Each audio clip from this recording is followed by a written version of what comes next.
Olá, meus amores! Sejam muito bem-vindos à nossa live sobre spin-offs. E como já tá se tornando uma rotina aqui, que foi inclusive uma sugestão de vocês que eu adorei, eu vou começar lendo um trechinho de um livro muito legal que eu gosto bastante, se chama Pós-Capitalismo. E ao contrário da ideia de que é bastante político e, enfim, e seria meio revolucionário ou tivesse ideias muito utópicas, esse livro ele fala muito sobre tecnologia, criatividade, imaginação e a compreensão de que as coisas estão sempre em movimento. Então, olha só que legal, aqui ele fala no capítulo 8 sobre transições. Pode ser um choque descobrir que o capitalismo não existiu sempre. Economistas apresentam o mercado como um estado natural da humanidade. Documentários de TV recriam em detalhes fantásticos as pirâmides egípcias ou Pequim sob os imperadores, mas encobrem os sistemas econômicos totalmente diferentes que as construíram. Eles eram exatamente como nós. Papais dizem confiantemente a seus filhos enquanto perambulam pela exposição dedicada a Herculano no Museu Britânico, até se deparar com uma estátua de Pan estuprando uma cabra. Não precisava, né, gente? Ou com um afresco de um casal fazendo homenagem à Troie com seus escravos. Quando a gente se dá conta de que o capitalismo, em outros tempos, não existiu, seja como uma economia ou seja como um sistema de valor, emerge um pensamento mais chocante. Talvez ele não dure para sempre. Sendo assim, temos que assimilar o conceito de transição, perguntando o que constitui um sistema econômico e como um deles dá lugar a outro.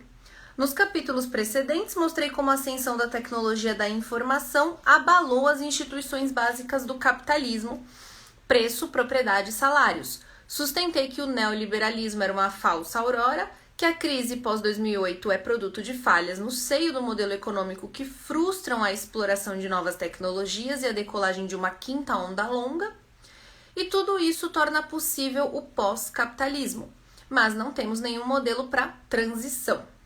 O stalinismo nos deixou com um projeto para o desastre. O movimento Occupy surgiu com algumas boas ideias parciais e assim chamado é o movimento P2P ou Peer-to-Peer. Desenvolveu modelos colaborativos em pequena escala. O peer-to-peer, gente, é todo modelo que é entre uma pessoa e outra, né? Então a gente elimina os intermediários. Então, tendo desenvolvido esses modelos colaborativos em pequena escala, ao mesmo tempo, ambientalistas desenvolveram caminhos para a transição a uma economia do zero carbono, mas tendem a vê-los como separados da sobrevivência do capitalismo. Portanto, quando se trata de planejar a transição de uma forma de economia a outra, tudo o que temos é a experiência de dois eventos muito diferentes: a ascensão do capitalismo e o colapso da União Soviética. Nesse capítulo vou me concentrar no que podemos aprender de ambos, e na última parte do livro tentarei aplicar tais lições para traçar um esboço de projeto para encaminhar a economia para além do capitalismo. 25 anos de neoliberalismo obrigaram nossos pensamentos sobre mudanças a ficar pequeno, mas se somos audaciosos o bastante para imaginar que podemos salvar o planeta, devemos também imaginar que podemos nos salvar de um sistema econômico que não funciona. Na verdade, o estágio da imaginação é crucial. E nada poderia ter sido mais perfeito para a gente abrir a live de hoje sobre spin-offs. E é exatamente sobre isso que eu quero falar com vocês. Então, vamos lá. Eu vou colocar aqui esse slidezinho. Ele hoje, na verdade, é só meio que até divertido, assim, que eu coloquei pra vocês pra gente deixar um pouquinho de imagem, ficar só eu aqui falando loucamente. As spin-offs do termo que vem aí da tecnologia, porque existem spin-offs em algumas outras áreas, então às vezes geram uma certa confusão. Na verdade, essa ideia mesmo de que uma empresa maior vai gerar uma empresa menor. Então, vamos lá. Nós temos aí, enfim, uma empresa grande, então, por exemplo, eu tenho aí uma empresa, e aí eu decido que ao invés de criar talvez uma área de projeto, ou um produto novo, ou alguma coisa dentro da empresa que já existe, eu vou criar uma nova pequena empresa. E normalmente a gente usa, inclusive, os termos empresa mãe, empresa filha. E o que acontece nessa situação? A empresa mãe, ela é dona da empresa filha e ela oferece para essa empresa toda a estrutura necessária. Então, a gente vai falar de uma empresa que tem aí, enfim, cadeiras, espaço, tecnologia, internet, computador, enfim, talvez a rede de apoio, né, a rede de clientes, enfim, uma série de benefícios que seriam meio que comparados aos privilégios que uma empresa às vezes não tem. Então, por exemplo, de repente, se eu quiser abrir um, sei lá, posto de gasolina, eu não tenho nenhum contato, enfim, nenhuma rede, nada a ver com posto de gasolina. Então, eu tô começando algo totalmente novo. Aí, imaginando que uma rede maior aí, que sei lá, tem, que nem a Petrobras, por exemplo, que tem exploração do petróleo e decide abrir um posto de gasolina. É o mesmo mercado, é a mesma coisa, ela só está se aventurando num tipo diferente de negócio. Isso é bastante antigo e, na verdade, é uma estratégia que começou a ser até mesmo um pouco contábil. Então, as spin-offs, elas começaram a existir quando as pessoas precisaram fazer ajustes de contabilidade, enfim. Os Estados Unidos, ele tem aí essas idealizações de como modificar o mercado quando eles precisam. E aí o termo spin-off, ele era conhecido, mas a gente não falava muito em marca. E hoje em dia, com a ascensão das startups, o termo spin-off, ele voltou muito, muito conectado a marcas. Oi para todo mundo que tá chegando aí, que eu comecei a falar aqui enlouquecidamente, o pessoal começou a entrar e eu não quis interromper.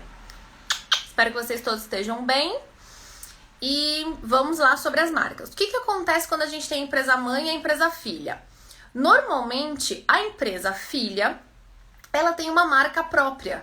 Ela tem clientes próprios, ela tem as ideias próprias, ela tem uma persona própria e ela normalmente trabalha com um tipo de tecnologia que responde à necessidade desse cliente.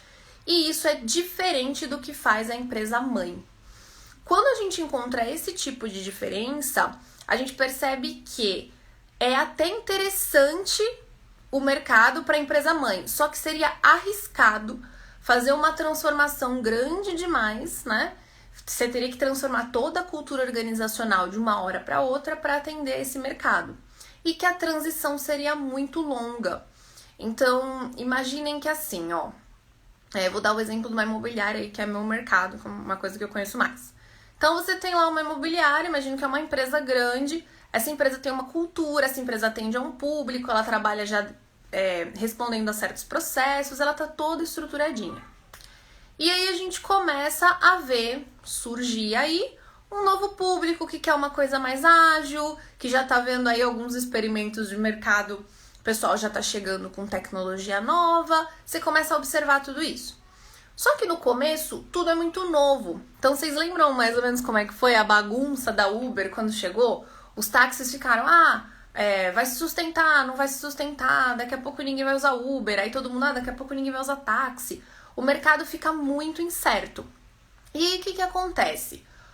O que é inteligente, né? A empresa mãe, ela cria a empresa filha para atender esse público com essa marca muito mais jovem, com essa marca ligada à tecnologia, com essa vontade de atender essa persona diferente, sem deixar de existir. Então, ela acaba possuindo as duas coisas e atendendo os dois mercados, cada um a seu modo. Quando a gente fala de uma empresa que está na Bolsa de Valores, né, que tem aí as ações divididas, a gente vai falar que esses acionistas, eles também vão receber ações da empresa filha, porque afinal de contas a empresa filha pertence à empresa mãe. Aí vamos dizer que nós tivemos 10 acionistas nessa imobiliária grandona e aí é decidido criar essa empresa filha. Eles vão ter também, cada um, uma ação ali dessa empresa. E eles vão poder negociar isso de formas diferentes. Então, o que é bem interessante... Gente, tem um gatinho aqui na minha rua que ele entra em casa e dá uma dó. Daqui a pouco começa todo mundo a brigar aqui. Mas deixa que eles se ajeitem aí, gente. Não... Só que fazendo um parênteses, que a gente vai ouvir ele miar um pouquinho. E então, voltando. O acionista, ele pode negociar ações da empresa filha, por exemplo, sem negociações da empresa mãe. Ele pode decidir qual que ele considera melhor para os investimentos dele. E, inclusive, as duas empresas podem receber investimentos diferentes. E é por isso que eu escolhi esse tema das spin-offs para o último dia da primeira semana. Então, hoje a gente está finalizando o nosso primeiro bloco. Use, por favor, estas ferramentas. E as spin-offs são uma ideia maravilhosa para captação de recursos. Então, você que está com poucos recursos para 2021 ou que não está sabendo muito bem como que vai estar o seu mercado em 2021, considere as spin-offs, porque elas são excelentes para captar recursos, captar crédito no mercado e tem muito dinheiro no mercado para ser captado. Então, presta atenção nessa live de hoje, nessas dicas. As spin-offs, elas são empresas normalmente de tecnologia e, como tal, elas estão expostas a investimentos de anjos ou, enfim, investimentos de aceleradoras e elas podem receber muitos recursos vindos desses investidores sem que elas tenham que prestar contas de tantos lucros, porque as startups, na verdade, elas trabalham muito com desenvolvimento de tecnologia e desenvolvimento de base de dados, o que quer dizer que uma das coisas mais valiosas que uma startup tem é a quantidade de clientes, né? São as informações sobre os clientes, o conhecimento sobre as pessoas e todo o business intelligence, né, que é envolvido dentro da tecnologia, sendo o business intelligence a leitura desses dados. Então, talvez seja interessante aí fazer um parêntese sobre isso, que a live de hoje está um pouquinho técnica, mas a gente vai quebrando aí devagarzinho todos esses termos. A inteligência de mercado, ela é mais do que dados, ela vai para além disso. Então, é assim, se eu falar para você, entra lá no Brand24, coloca a palavra-chave da sua empresa e vê quantas interações ela teve na rede social. Cara, isso vai gerar uma quantidade enorme de informação. E essa informação por si só, ela não é inteligência. A inteligência é conseguir interpretar a informação, separando aquilo que te interessa daquilo que não te interessa e entendendo daquilo que te interessa o que vai virar ação. Porque senão o conhecimento é só informação, né? Ele não está sendo colocado em prática. E essa é uma das definições que eu gosto bastante sobre conhecimento. Conhecimento é informação colocada em prática. Bom, tudo isso dito, o que a gente faz com todas essas informações? Começa a fazer pesquisa. E aí, olha só, nós já passamos por pensamento exponencial, ou seja, pensar grande, pensar sobre as tecnologias que já estão sendo construídas. A gente já passou sobre facilitação sprints, a gente já passou sobre propósitos, metas e formas da gente construir uma missão, uma visão que possa ser compartilhada com nossos colaboradores e clientes. E hoje eu vou casar o tema de personas com a construção das marcas. E aí, quando a gente percebe que a empresa mãe, ela decide criar a empresa filha porque ela tem uma marca muito sólida, a gente entende que a empresa filha também terá. E aí, essa individualidade das duas, ela não é inteligente, né, de ser fusionada. Não dá para fusionar as duas. Elas são boas assim. Dois indivíduos diferentes, duas coisas diferentes interconectadas. Eu acho isso, inclusive, sensacional para o nosso próprio desenvolvimento humano. Mas antes que eu entre nisso, vamos falar sobre a questão das personas. Então, como é que uma empresa mãe percebe que ela pode, né, que ela tem a oportunidade de spin-offar, que é o termo que a gente usa para empresas que constroem empresinhas? Ela vai ter que perguntar para os clientes dela. Ela vai ter que começar a analisar o mercado dela. Então, olhar para fora e ver o que as pessoas estão fazendo de diferente ou quais tecnologias surgiram que, de repente, podem te ajudar.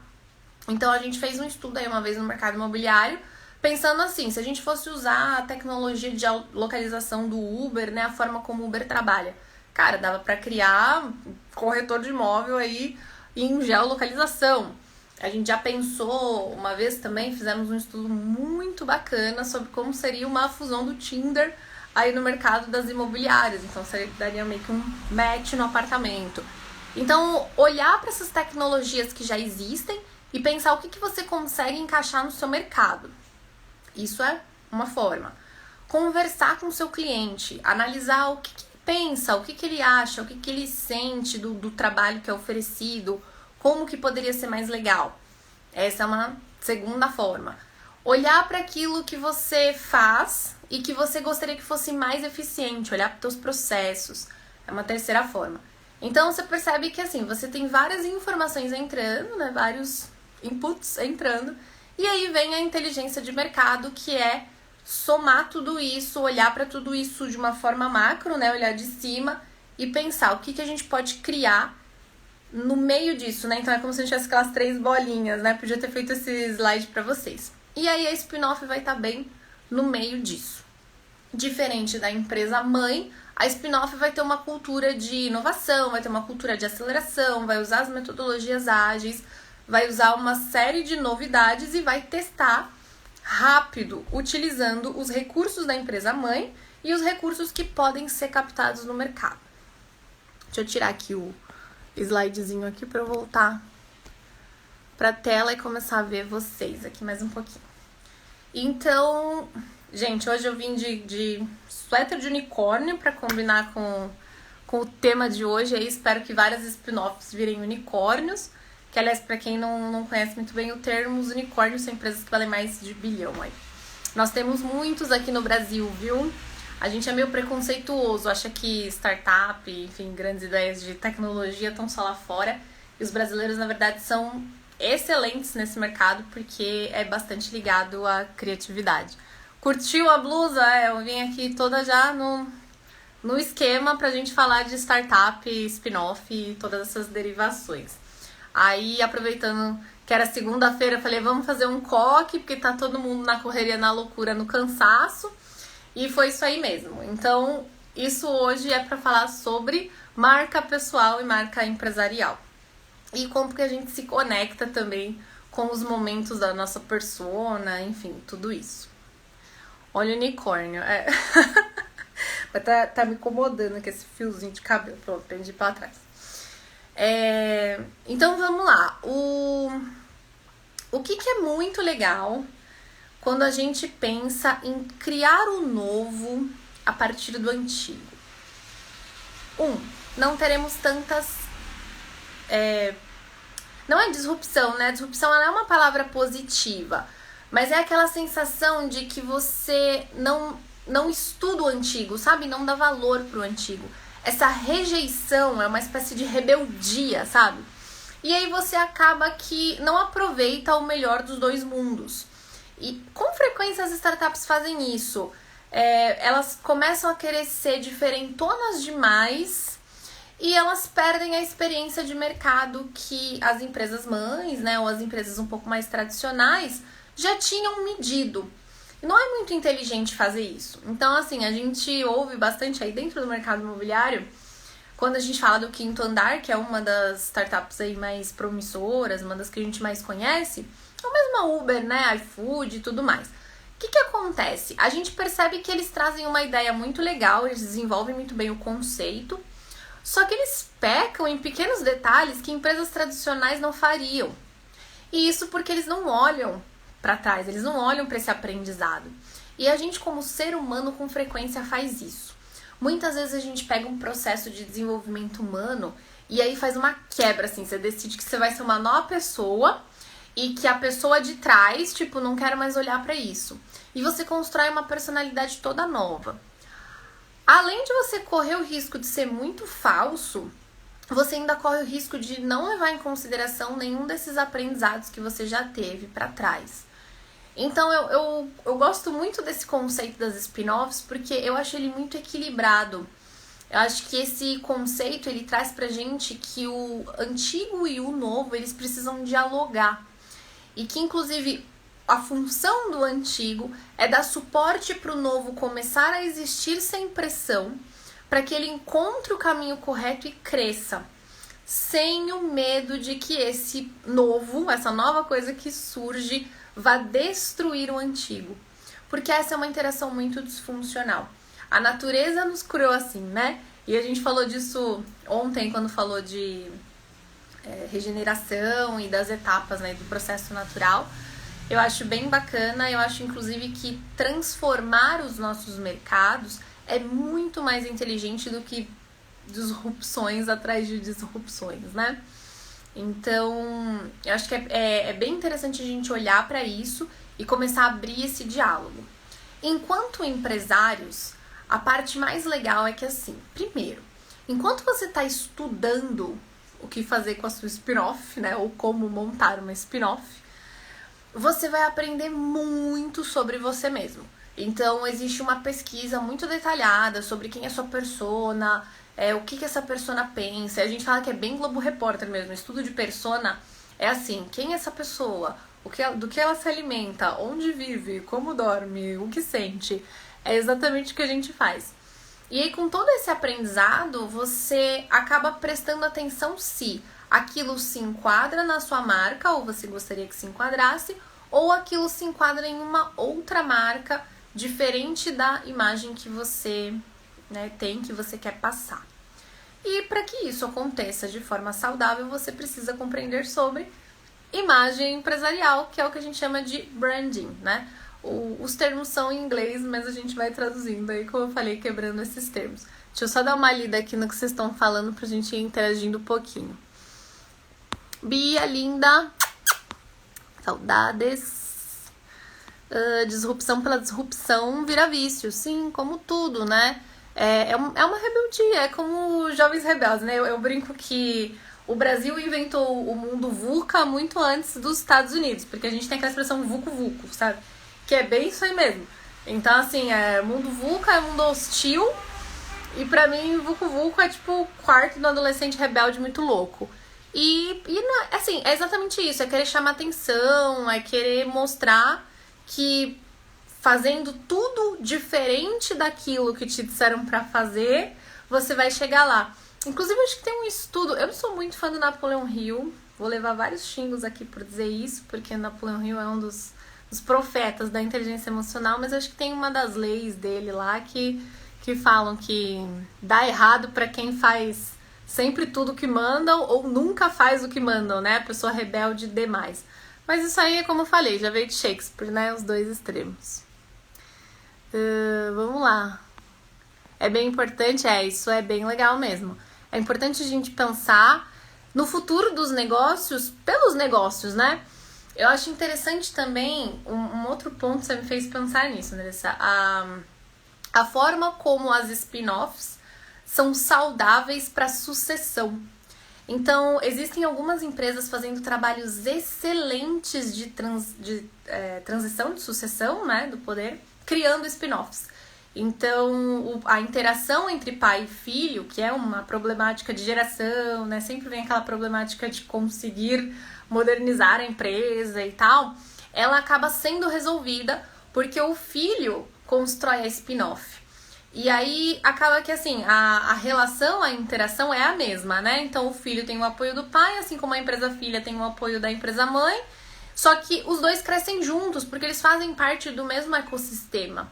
E isso é muito rico, porque ao mesmo tempo em que você tem a orientação, que é o que a gente espera dos nossos pais, você não tem o comando, né? O controle, porque ninguém tem que comandar ou controlar a vida de ninguém. E muitas vezes esse jovem, ele tem ideias para a empresa que vem do mundo novo que ele conhece e que não casam com aquilo que os pais imaginaram, enfim. Então, existe um processo aí de sucessão muito legal sendo feito através das spin-offs. Esse é um dos trabalhos que eu gosto pra caramba de fazer. Eu acho que é excelente, é um negócio muito legal. Gosto de verdade. Eu gosto, inclusive, do termo que a gente vem estudando como traduzir, porque o pessoal acha dos mais engraçados e ninguém normalmente entende o que é uma spin-off. E dentro ainda dessa questão da sucessão, acho bacana a gente pensar que é como a gente sempre fala, o social, o humano, ele tá sempre envolvido. E a gente tá vivendo mais e vivendo mais trabalhando, né? Então os nossos trabalhos hoje em dia, eles não são tão fisicamente esgotantes, né? Esperamos que assim seja cada vez mais, né? Que mais pessoas possam ser incluídas nisso.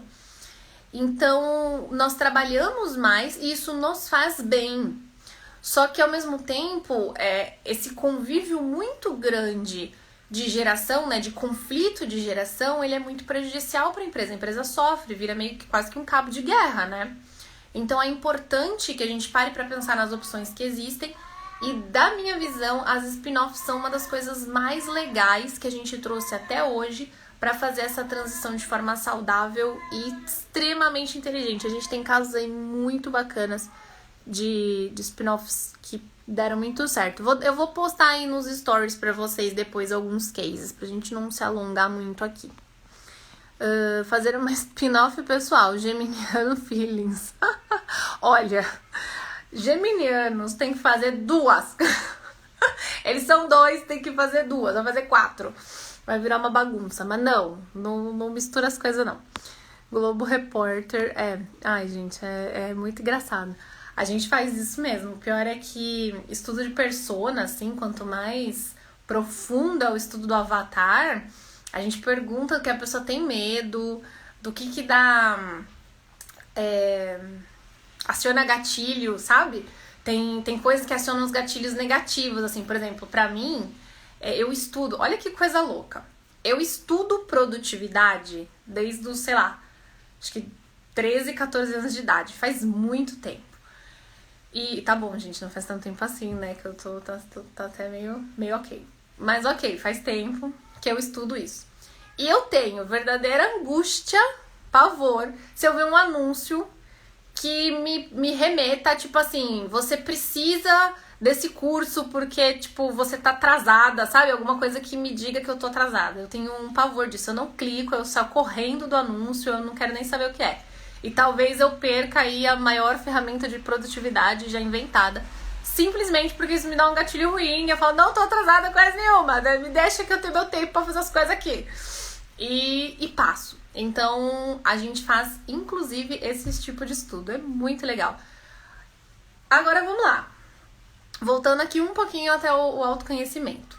Normalmente, quando a gente faz estudo de persona, o que a gente esquece de fazer? O estudo da própria marca. Então, é interessante que, assim, a gente falou, né, de visão, de missão, de propósito. A gente falou sobre a ideia de trabalhar para resolver um problema do mundo, um problema sério, a ideia de usar isso como forma de regeneração e começar a conectar em redes, né, o trabalho, para que a gente faça realmente aquilo que quer fazer e consiga apoiar os nossos parceiros. Então, nós viemos falando disso essa semana toda. E o que está faltando, né, que a gente precisa para fechar? Justamente isso, a interação desses dados. Então, a soma de propósito, de missão, do problema que você quer resolver, do seu porquê, do seu como, de como que você quer se comunicar em rede, de qual o seu tom de voz, de qual o seu trauma, de quais são seus gatilhos e de tudo mais, a soma de tudo isso é o que a gente chama de branding, que é a forma como a marca se porta no mercado. Então, tem uma parte que o pessoal sempre dá risada, né, que a gente fala da Netflix, que a Netflix, ela comenta nas redes sociais, que é uma coisa engraçadíssima de ver. Eu acho, inclusive, vou deixar aqui o meu pedido oficial para a Netflix. Netflix, faça um documentário apenas dos seus próprios comentários nas redes sociais, porque é um negócio muito legal de ver.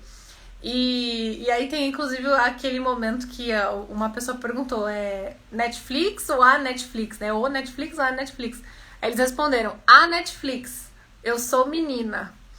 E aí você percebe o quão intenso é realmente a criação dessa marca. Então, a Netflix, ela é uma marca que você sente quase que você pode pegar, né? Ela realmente é sua melhor amiga, ela passa as tardes de domingo chuvosa com você. Ela é aquela pessoa que tá lá quando ninguém mais tá, né? Quando você tá deprimido, ela tá lá. Quando você tá alegre, ela tá lá. Quando você tá precisando de companhia, ela tá lá. Ela é realmente a sua melhor amiga. Ela foi desenvolvida para ser compreendida dessa forma e esse trabalho foi muito bem feito. E quando a gente pensa na startup, né, na spin-off, enfim, em todo tipo de empresa que nasce, a gente pensa que é fácil fazer isso. E quando a gente fala de uma empresa tradicional, parece que é mais estranho. E, no entanto, eu diria, aí do meu achismo, que isso tem muito a ver com o que a gente pensa da nossa própria marca pessoal. Então, não existem marcas, né, grandes marcas, como a Netflix, por exemplo, sem grandes indivíduos por trás, sem pessoas que têm uma marca própria, uma mensagem que eles querem deixar para o mundo, né, deixar a sua marca no mundo.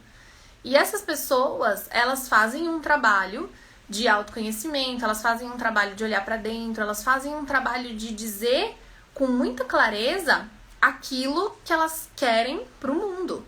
E dizer no tom de voz delas, e dizer utilizando as cores delas, e dizer utilizando a forma de comunicação que elas gostam, o humor que elas gostam ou não, ou a seriedade, ou a forma analítica, ou introspectiva, ou extrovertido.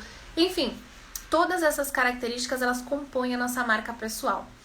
E recentemente a gente começou a falar muito sobre isso.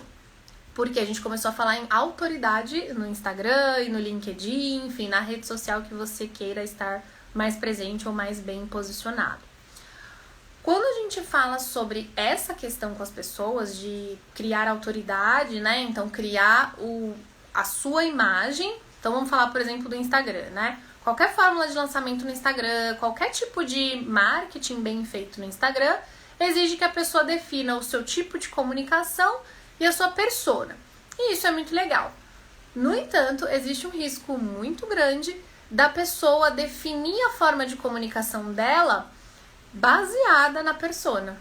E aí ela inverte o processo. Então a gente toma muito cuidado, e aí essa live tem também o intuito de te pedir para tomar muito cuidado no processo de definir quem você é, ou se posicionar nas redes sociais para falar com a persona, né, na qual você tá querendo mirar para resolver um determinado problema. Se você mistura essas etapas, pula, né, enfim, faz esse trabalho ao contrário, o que você cria é uma personalidade falsa. E a verdade é que assim, a gente percebe. Com um pouco de tempo a gente percebe. Aí acho que foi Bob Marley que falou, gente, eu tenho uma música do Bob Marley na cabeça que tô louca, já tô citando o profeta Bob Marley. Mas você não pode enganar todo mundo o tempo todo, né? Você pode enganar muitas pessoas por pouco tempo, algumas pessoas por muito tempo, mas não vai durar para sempre. E é por isso que normalmente a gente vê essas empresas fazendo esses ciclos de montanha-russa, né? Então a empresa sobe, tá, daquela coisa bacana e quebra. Ou pelo menos parte no meio, porque não consegue, a visão compartilhada não existe, então assim, não tem integração real da cultura. E aí, com muita frequência, você vê marcas que decolam, pessoal que vende muito, inclusive com essas fórmulas de lançamento, e aí que perdem a equipe, que perde a sintonia mesmo, sabe? A sinergia que existe. Ou existia, ou enfim, nunca existiu e a pessoa não conseguiu criar. Então, passar direitinho por esses caminhos e começar entendendo quem é você é fundamental para que você consiga construir uma marca e uma autoridade bem posicionada na internet.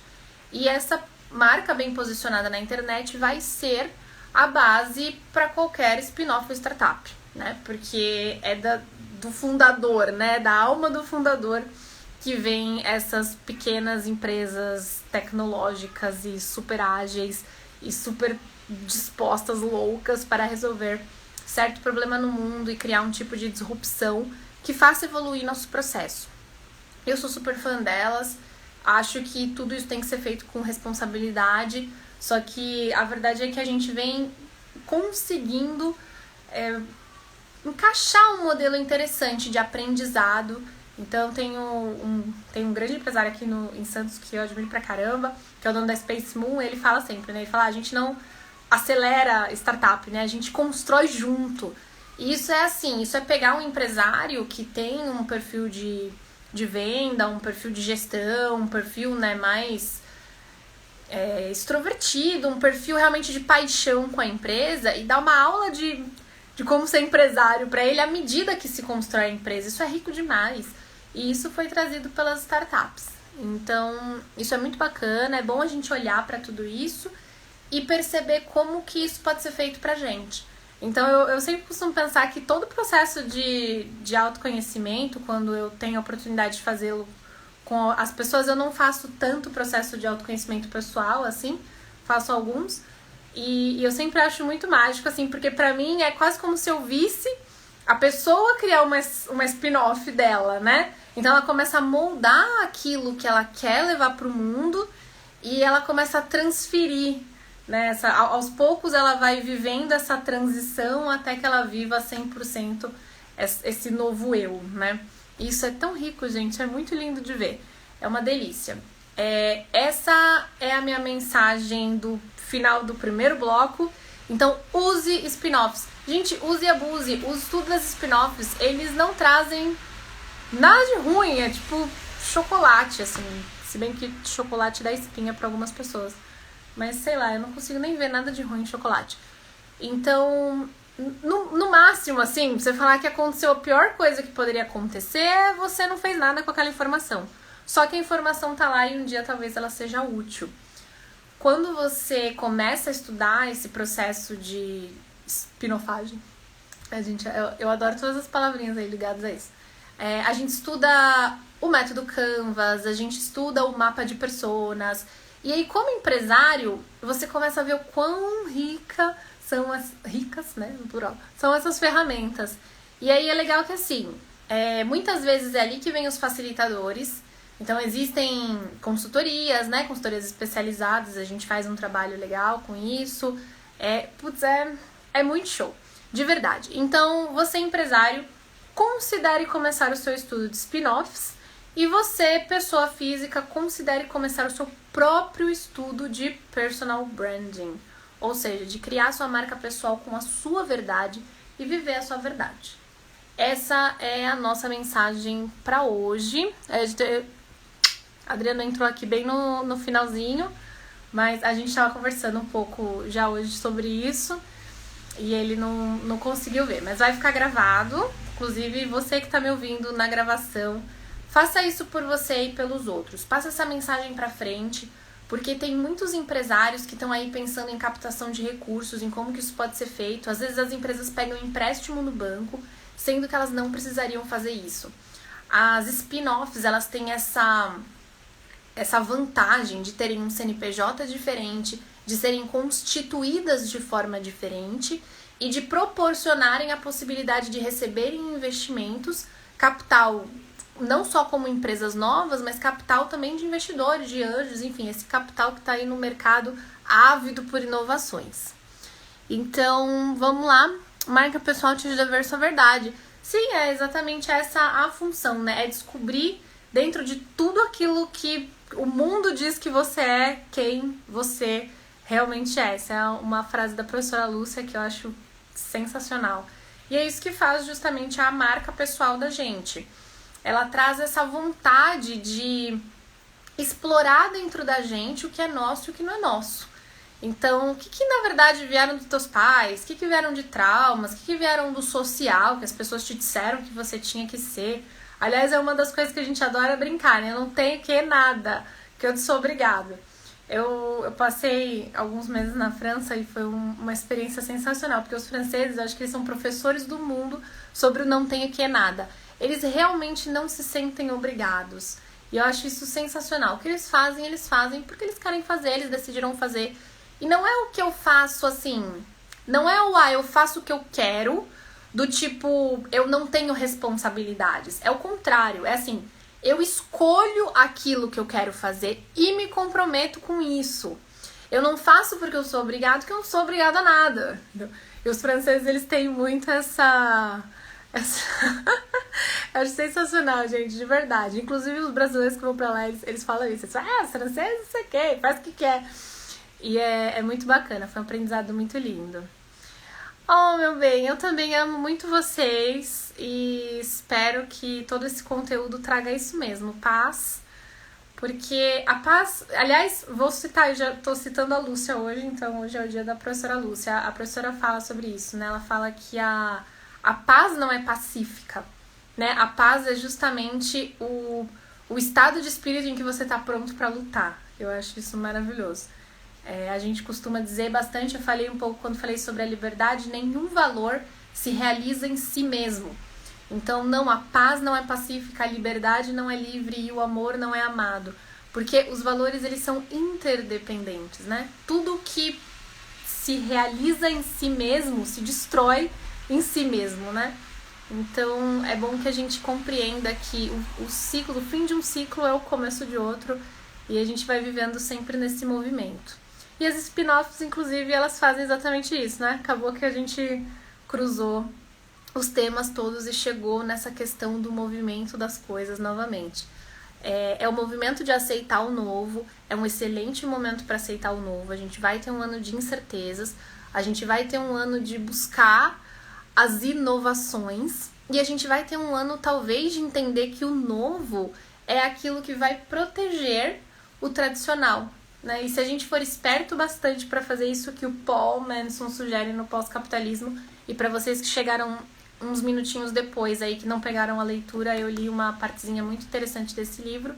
Ele fala bastante sobre isso, sobre o poder que a gente tem hoje de criar o nosso estado de transição e viver para além desses choques, de simplesmente mudar de um extremo para o outro e aí ter que lidar por muito tempo com aquele lado negativo, né, que eu apresentei na matriz de polaridades.